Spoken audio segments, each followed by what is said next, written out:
Certainly a pick for today. Pope's last virtue. Zelensky meets Trump at Francis' funerals. Another topic closely related to the previous one, who will sit on papal throne? A ranges wide from Ukraine envoy to Orban's ally. And we discuss all that in a BlitzTalk with non-resident senior fellow at the Center of European Policy Analysis and chairman of the Center for Studies in Research and Political Decision, Nicolas Tenzier. Good afternoon, my name is Henry Keane and we are UATV English, English-speaking Ukrainian state media in constant persuasion to deliver hard truth in easy terms for you, for the whole free world, directly from Ukraine. The April 26th meeting between President Volodymyr Zelensky and United States President Donald Trump at the Vatican has raised hopes amongst Ukraine and its European allies that the just end to Russia's full-scale invasion can still be achieved. Zelensky and Trump were amongst the many leaders who arrived in Vatican City to attend the funeral of Pope Francis, who died on April 21st after suffering a stroke at the age of 88. The White House described the meeting as, I quote, a very productive discussion, while Zelensky also called it a good meeting, noting that they discussed a lot on one-on-one meeting. Russia was being Russia and has intensified its strikes against civilian areas in Ukraine as Trump pushes for a peace deal with a Russian attack killing at least 12 civilians and injuring around 90 in Kiev on April 24th. In a Truth Social post published shortly after he met with Zelensky in the Vatican, Trump said what appears to be a massively belated revelation to me. It makes me think that maybe he doesn't want to stop the war. He's just tapping me along and has to be dealt with differently through banking or secondary sanctions. President of the United States, Donald Trump. Zelensky also met with several European officials, including Macron, British Prime Minister Keir Starmer, Italian Prime Minister Giorgia Meloni, and European Commission President Ursula von der Leyen, who reaffirmed their collective support for Ukraine. Emmanuel Macron also added that France and its partners will continue working through the so-called Coalition of the Willing, launched in Paris in March to push for both a ceasefire and a full, lasting peace in Ukraine. Ukraine is ready for an unconditional ceasefire. President Zelensky reaffirmed it to me today. He wishes to work alongside the Americans and the Europeans to make it happen, Macron wrote on his social network. It is now up to President Putin to prove that he truly wants peace. Well, dictator Putin will never stop, and if unjust peace in Ukraine is reached, it will only encourage him to wage more imperialist wars in Europe. That is absolutely clear for anyone who is not only looking but seeing. So what can I say in this regard? We don't know yet if that Zelensky and Trump meeting and belated revelations of Mr. Trump will actually turn into actions. Of course, as the President of America is way too unpredictable at times. However, we in Ukraine are sincerely grateful for Pope Francis' last virtue, for making this meeting possible.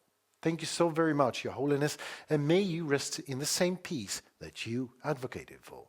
Well, the show, of course, must go on.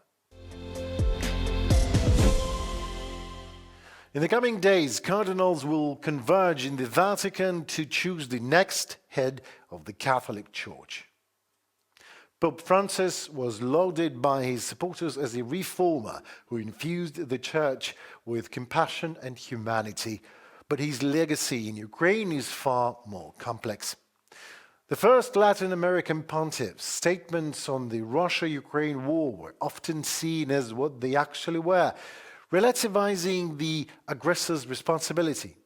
His description of Ukrainians and Russians as brothers was perceived as painfully out of touch amidst Moscow's brutal war and the war crimes that it had committed. The next person to sit on the papal throne will play a decisive role in how the Catholic Church reconciles with the moral, social and political impacts of the largest war in Europe since World War II. The results of the conclave, a voting process set to begin 15 to 20 days after Pope's death, with 135 eligible cardinal electors, are famously hard to predict, of course. Yet, some cardinals, the so-called papabili, stand out as likely successors to Pope Francis. While by no means a complete list of potential candidates it might be called summary, zeroes in on those notable for their views or actions regarding Ukraine or Russia or ties to relevant political players. Pietro Petrolin, seasoned diplomat who knows Ukraine. Petrolin, 70 years old, is often named as the front runner to succeed Pope Francis. The Italian cardinal served until recently as the Vatican's Secretary of State, the Church's most powerful political role overseeing its all diplomatic affairs. Andrei Yurash, Ukraine's ambassador to Vatican, described him as a man who knows the country very well and who made an extraordinary effort to ensure that the Ukrainian position is supported by the Holy See in various ways. Matteo Zuppi, Pope Francis' peace envoy. Zuppi, the 69-year-old Archbishop of Bologna and president of the Italian Bishops' Conference, is another Italian papabile with experience with Ukraine. The reform-minded progressive is often viewed as the most likely candidate to continue the late Pope's direction, with some even referring to him as Pope Francis' man. In 2023, Francis appointed Zuppi his Ukraine peace envoy, tasking him to ease tensions by facilitating the release of Ukrainian children abducted by Russia and a prisoner exchange. Peter Erdo, Orban's ally. Erdo is the 72-year-old Archbishop of Budapest and Primate of Hungary, considered one of the foremost candidates of the Church's conservative wing. His hardline views on same-sex unions and migration put him in ideological proximity to Hungary's Prime Minister Viktor Orban. Cardinal Erdo has largely refrained from criticizing Orban over democratic backsliding and rule of law concerns, including that controversial anti-LGBT law openly copy-pasting actually Russian legislation. Well, observers have also noted Orban's party efforts to boost Erdo's candidacy, and Orban himself has praised many times the Hungarian cardinal. Erdo is a Russian happy hour, no doubt about that. Raymond Leo Burke, Trump-aligned super-conservative. Burke, 76, a U.S. cardinal considered the ideological nemesis of the late Pope Francis. The Wisconsin native, who served as a patron of the Sovereign Military Order of Malta, has sharply criticized Francis' liberal views on LGBT unions and other social issues. As every hypocrite, Burke despises women's rights on their own body and is a fervent opponent of abortion, and said former US President Joe Biden should not be allowed even to receive Holy Communion over his pro-abortion policies.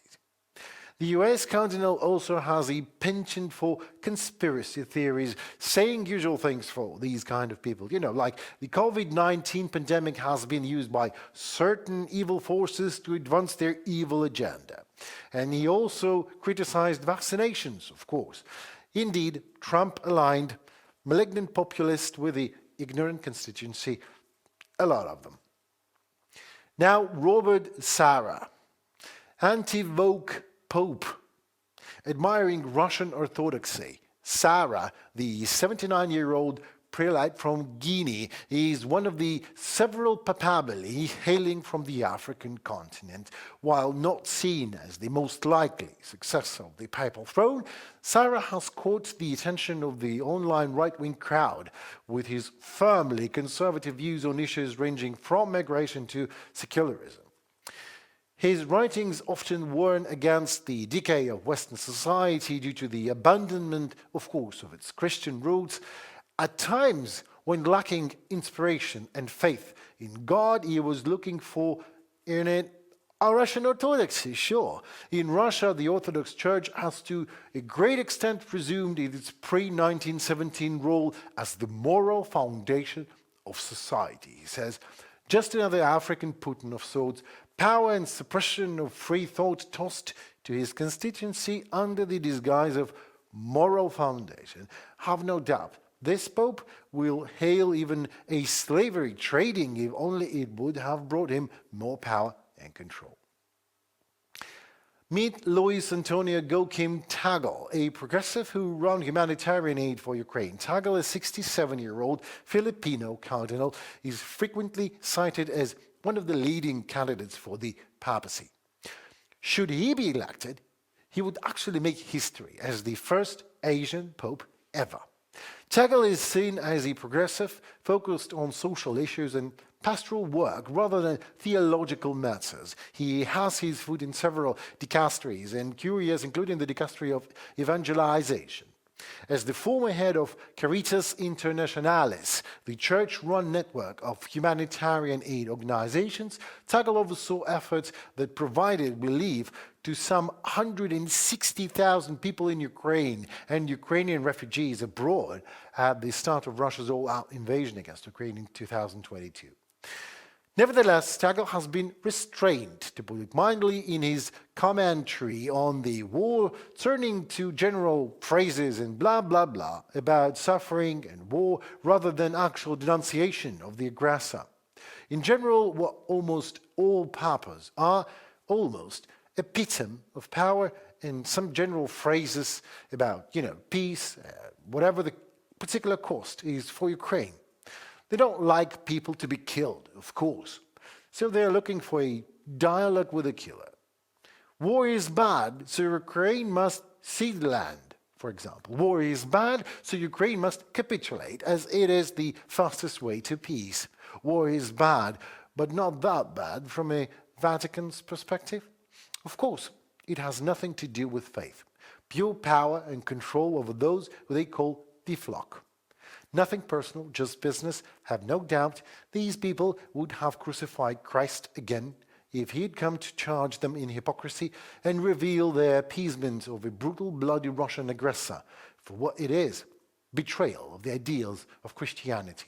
But somebody in the Vatican obviously still believes and have faith in what it is human value, not a price tag or a power status, no.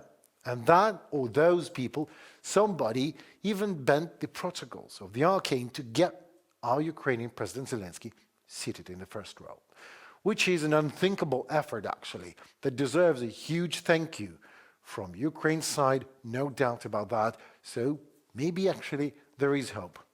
Let us talk about that.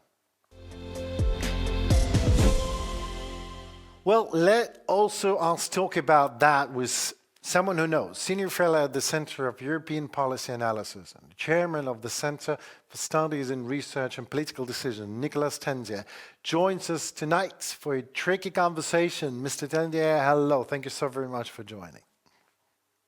Always my pleasure to talk to you. The Vatican, the arcane bent its prodigals. So Trump meets Zelensky, and Zelensky was sitting in the first row, and then says, and maybe Putin is playing him all around, says Trump, finally. What a revelation after 3 months in power. But could we all cautiously be optimistic about it all? Or better we should keep our expectations low? What do you feel about all this thing?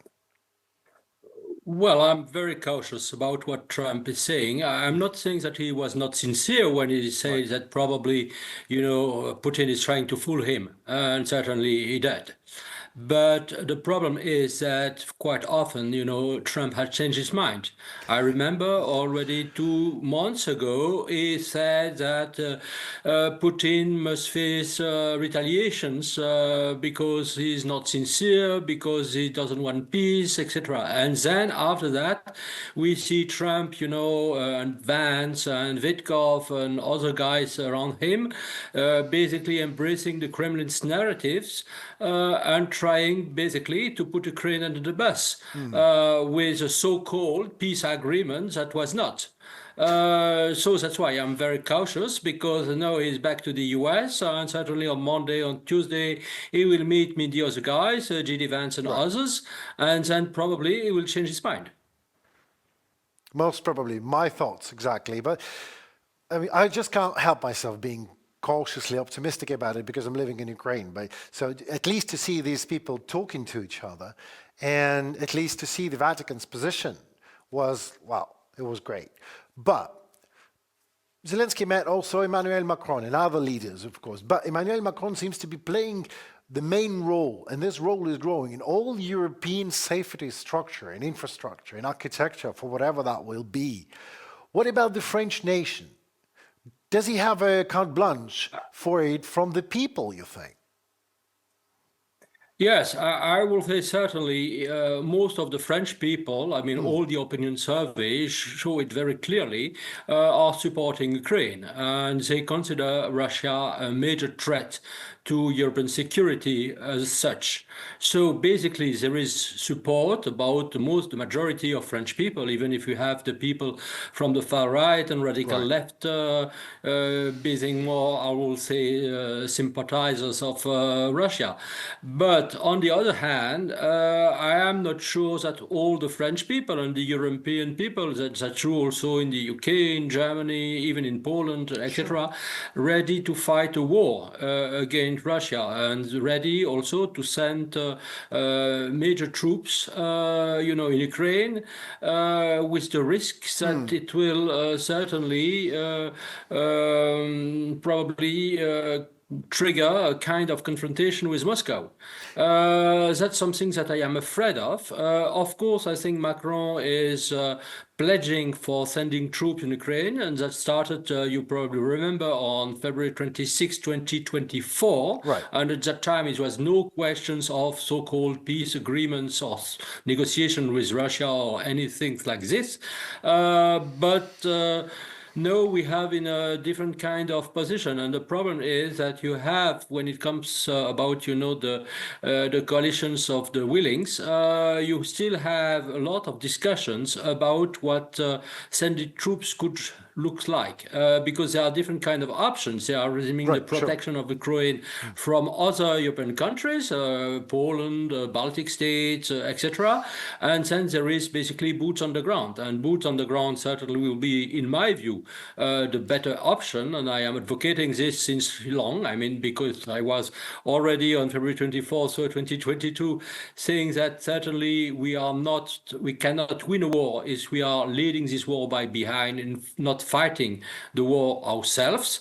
But that's one of the options. And then there is another question, which is important. What if there is an attack from Russia on those troops? What will be the very concrete modus operandi? It means will they be able, to retaliate? Able they will, but they will be allowed to retaliate. And that's another question. Will they be able to strike, on Russian soil? And that must be certainly. And still, you have a lot of, let's say, disrespect about what could happen next. Well, I mean, that's the thing with Russia. I mean, if Europeans will not put a boot on the ground, it will be Russian boot. The reason that I asked the previous question about the carte blanche and everything is because Putin has such a carte blanche from his people. That's what I feel, that's what I know. The Russian people, the nation, are ready for the war. They want more war with Ukraine. The nation is craving it, as far as I know. Everyone is encouraged and, patriotic. They want more Ukrainian civilians to die on the street, murdered every day. It's okay. And I have no doubt that they will murder more Ukrainians. In this thing happening, what are the political options for Donald Trump then? Well, I think that first of all, I fully agree with you. I think there is no appetite from the Russians and from Putin himself to stop the war. Absolutely not. Even if there is, and that's why I'm talking about so-called peace agreement. So certainly, I mean, this kind of peace agreements will basically mean more war in the years to come. Because Putin won't stop in Ukraine, he won't stop in Moldova, he will keep his grip on Georgia, for instance, and certainly he will attack some European countries one way or another. It could be also with what we call, and I think the word is not exactly appropriate, hybrid threats, but hybrid threats means basically terrorist attacks, arsons, basically could drive to the deaths of many people, in Europe itself. And certainly we have to be aware. And for me, I mean, that's why I am not comfortable with what we call peace talks, negotiation, and so and so, is that's basically there can be no negotiation with Russia. Right.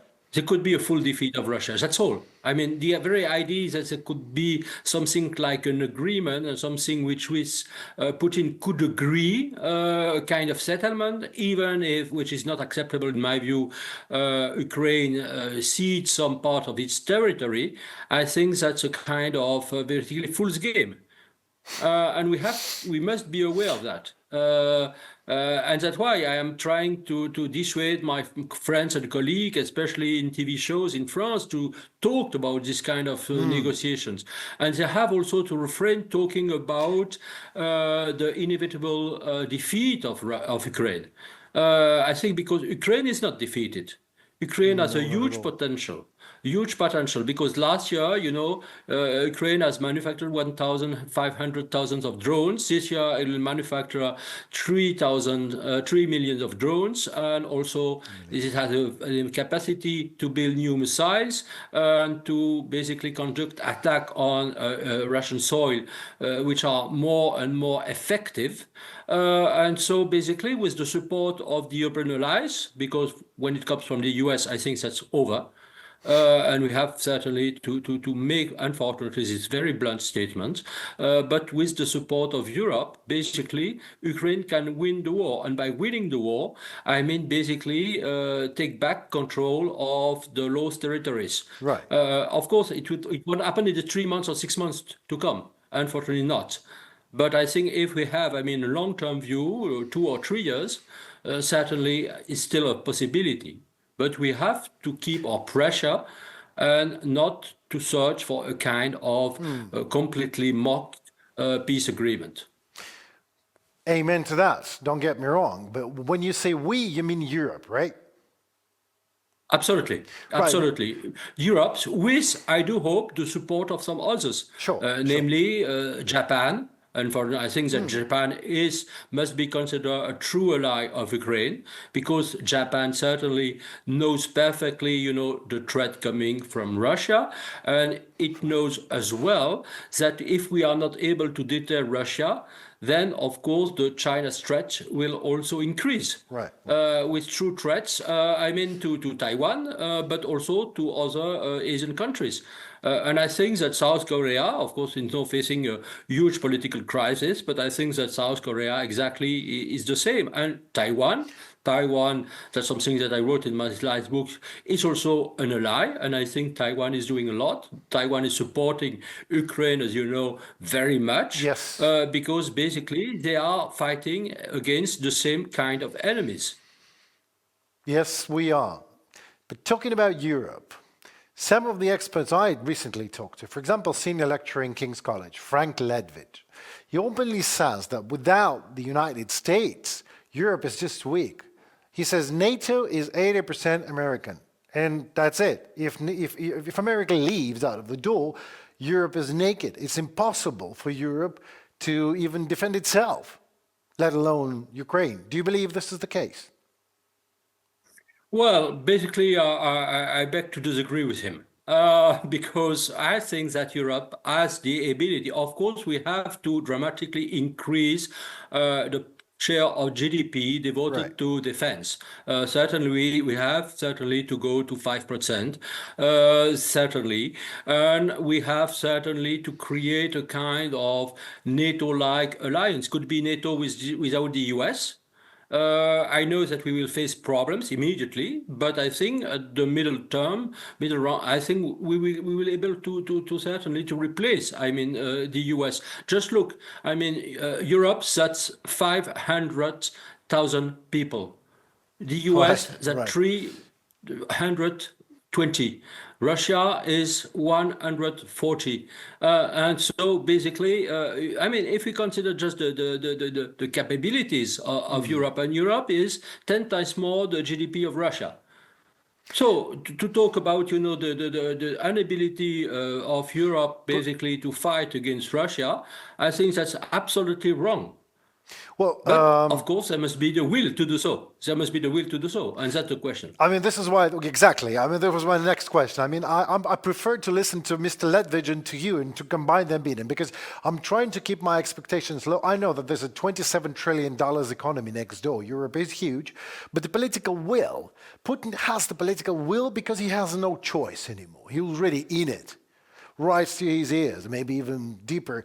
But what about Europe? I'm not so sure. But if you would be a president of France, what would you do to find a just and long-lasting ending to the war in Ukraine? Well, basically, first of all, I would certainly increase, of course, the defense spending of France. First of all, not only to protect France, but also to give more, to Ukraine. Because if we consider the European countries combined, they are just giving to Ukraine 0.1% Right. of their total GDP, which is, I mean, not acceptable, which is even not decent. I think we could do more. And I think that there is the willingness to do so already, and some countries are doing well. But unfortunately, small countries like Estonia, Lithuania, Latvia, etc.